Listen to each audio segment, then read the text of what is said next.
চলুন বলে দিই কীভাবে আমি চলে এলাম ফাইনালি ইকো পার্কে। আর এই পার্ট 2 এর ভিডিওটা নিয়ে বেসিক্যালি আমাদের তো এখানে আসার কথাই ছিল না, যাওয়ার কথা ছিল বিশ্ব বাংলা গেটে, তারপরে এদিক ওদিক না যেতে পেরে ফাইনালি এসে গেছি এই জায়গাতে।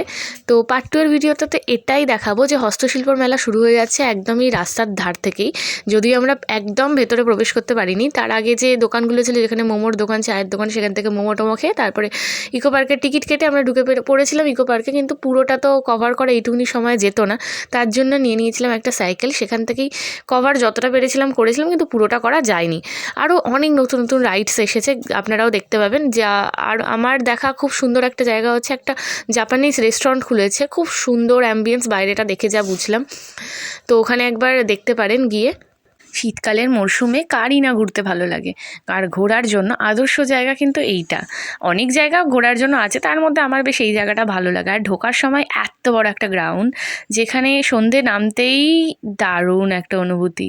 আর এইখান থেকে আমরা কেটে নিয়েছিলাম টিকিট কেটে আমরা ঢুকে যাব সোজা ইকো পার্কের মধ্যে। আচ্ছা, আপনারা কতবার ইকো পার্কে এসেছেন? আমাকে কিন্তু আগেরবারে কমেন্টে সেরকম আমি রিপ্লাই পাইনি, সত্যি বলছি। আমাকে জানাবেন ইকো পার্ক আপনারা কীভাবে ঘুরেছেন, মানে কোন কোন পোর্শনটা ঘুরেছেন, কারণ আমি তো একদিনে পুরোটা কভার করতে কখনোই পারিনি। একবার ঢুকেছিলাম আপনাদের সেই যেখানটা তাজমহলের মানে 8টা আশ্চর্য যেখানে আছে, ওই জায়গাটায় একবার ঢুকেছিলাম। তো ওই জায়গাটাতেই বেসিক্যালি অনেকটা সময় কাটিয়েছিলাম, ফ্যামিলির সাথে গেছিলাম বলে ওখানেই হালকা পিকনিক করা, খাওয়া দাওয়া হয়েছিল। আর একবার এসেছিলাম একদম সামনের গেটটা দিয়ে যখন ঢুকেছিলাম, তখন আবার ওই পাশটা কভার হয়নি। তো এবারে অনেকটা কভার হয়েছে, কারণ এবারে সাইকেল নিয়ে নিয়েছিলাম, আর অনেকটা সাইকেলের মধ্যে চড়েই পুরো অনেকটা রুট ঘুরে নিয়েছিলাম, আর অনেক স্পিডেও ঘুরেছিলাম। আর অনেকটা জায়গা কভার হওয়ার দরুন না, অনেক কিছু যেখানে আমরা মিস করে যাই সেগুলোও আমরা ঘুরে ফেলেছি। মানে এই দিনে কম সময়ের মধ্যে অনেকটা ঘুরেছি, এটাই আমার বলার বক্তব্য।